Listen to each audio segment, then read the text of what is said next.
5 persons were injured in an accident between passenger auto vehicle and truck vehicle. The injured were taken to Bishalgarh Hospital after the incident. Incident occurred at Charilam area under Bishalgarh police station.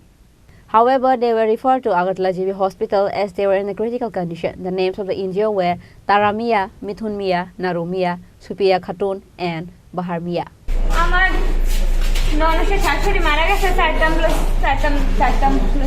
আচ্ছা কোন জায়গাতে হইছে এটা অ্যাক্সিডেন্টটা কোন জায়গাতে হইছে আপনারা গাড়িতে আসলেন হ্যাঁ কি গাড়ি অটো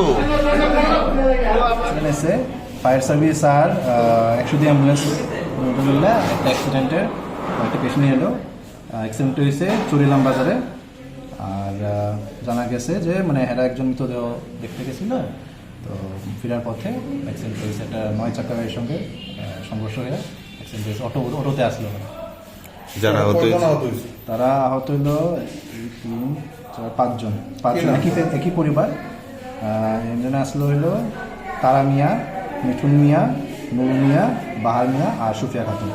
তো তার মধ্যে গুরুতর আহত মিঠুন মিয়া যে সবচেয়ে কম বয়স ছেলেটা 16 বছর ছেলেটা খুব গুরুতর আহত বাকিরাও ফ্র্যাকচার হয়েছে কয়েকজনের হেড ইঞ্জুরি আছে কিন্তু খুবই শোচনীয় মিঠুন মিয়ার। তাদেরকে কোথায় রেফার তাদের সবাইকে জিবি রেফার করা হয়েছে ট্রমা সেন্টার। স্যার বাড়ির ঠিকানা জানতে পেরেছেন? বাড়ির ঠিকানা ওনার সবারই নবীনগর। ব্যুরো রিপোর্ট চিনি খরাং।